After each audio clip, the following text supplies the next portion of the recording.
कैसी भी सीजन 4।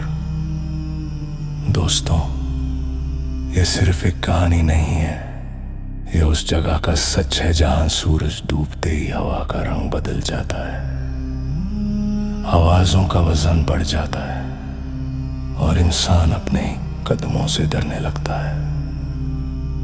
ये कहानी उस रात की है जब कुछ लोगों ने सोचा कि डर सिर्फ कहानियों में होता है, हकीकत में नहीं। जगह थी राजस्थान का भंगर फोर्ट। दिन में ये सिर्फ एक पुरानी इमारत लगती है, पर रात में जिंदा हो जाती है। लोग कहते हैं यहाँ हर रात कुछ जगता है, कुछ घूमता है और कुछ नया मेहमान ढूंढता है।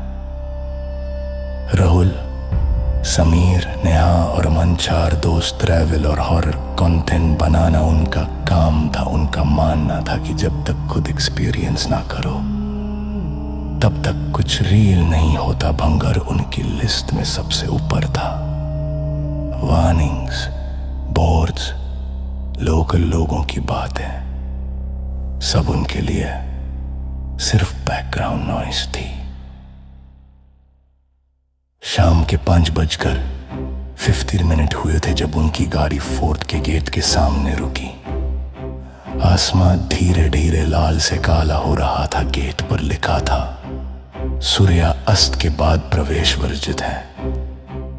अमन ने हंसकर वीडियो बनाते हुए कहा, बस 10 मिनट लेट हुए हैं, कोई प्रॉब्लम नहीं होगी।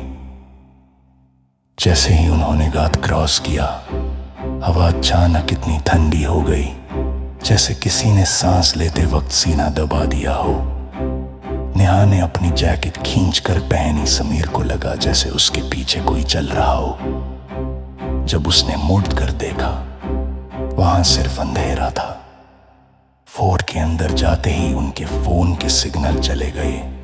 कैमरा चल रहा था, पर स्क्रीन कभी कभी अपने आप डार्क हो जाती थी। राहुल को लगा जैसे लेंस के पीछे कोई और भी देख रहा हो। उनके कदमों की आवाज इतनी तेज लग रही थी जैसे पूरा फोर्ट सिर्फ उन्हें सुन रहा हो। दीवारों पर पुरानी लिखावटें थी, पर टॉर्च की रोशनी में कुछ अक्षर ऐसे लग रहे थे जैसे अभी लिखे गए हों। नेहा ने उंगली से छू कर देखा। दीवार ठंडी नहीं थी, गर्म थी। तभी पहली आवाज आई, बहुत धीमी, जैसे किसी ने नाम लेने की कोशिश की हो। अमन को लगा किसी ने। राहुल कहा। राहुल ने पलट कर पूछा, क्या बोला? पर किसी ने कुछ नहीं कहा। अंदर जाते जाते अंधेरा और गहरा होता गया। महल के बीच पहुंचते ही हवा रुक गई, बिल्कुल सन्नाटा। फिर एक झटके से बड़ा सा दरवाजा बंद हो गया, इतनी जोर से कि पूरी इमारत कांप उठी। नेहा चिल्लाई। समीर ने दरवाजे को धक्का दिया, पर दरवाजा हिला भी नहीं। अमन ने पीछे देखा तो रास्ता गायब था, जैसे फोर्ट ने अपने ही रास्ते मिटा दिया हो। तब घुंघरू की आवाज आई धीरे धीरे, बिल्कुल पास से, झन झन झन। राहुल ने टॉर्च आगे की। सामने एक औरत खड़ी की, सफेद कपड़े, बाल चेहरे पर और पैर जमीन से थोड़े ऊपर। उसकी आंखें खुली थी, पर उनमें कोई पुतली नहीं थी, सिर्फ अंधेरा। उसने धीरे से कहा, तुम लोग रात के मेहमान हो। अमन पीछे हटने लगा, पर उसके पैर जैसे जमीन में चिपक गए हों। औरत हंसी। उसकी हंसी फोर्ट के हर कोने से गूंज उठी। उसने कहा, जो यहां सूरज के बाद आता है वो यहीं रह जाता है। अचानक समीर ने अपना गला पकड़ लिया। उसकी आंखें बाहर की तरफ आ गई, जैसे किसी ने उसे हवा में उठा लिया। कुछ ही सेकंड्स में समीर जमीन पर गिर गया। उसकी आंखें खुली थी, पर सांस नहीं थी। नेहा चीखने लगी। राहुल ने उसे पकड़कर बांधने की कोशिश की, पर जहां भी वो जाते वही औरत सामने आ जाती। दीवारें पास आती जा रही थी, फोर्ट जैसे उन्हें निगल रहा हो। तब नेहा अचानक रुक गई, उसकी आवाज बदल गई। उसने कहा, राहुल, मुझे बुलाया जा रहा है। उसकी आंखें धीरे धीरे काली होने लगी, पीछे अंधेरे से कई साए निकले, सब एक जैसे खाली चेहरे, लंबी उंगलियां।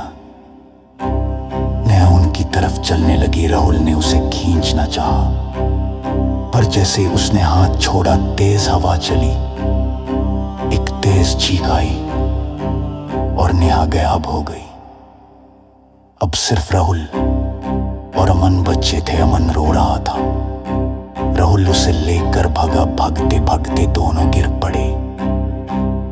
अमन ने कहा, मुझे यहां से निकलना है।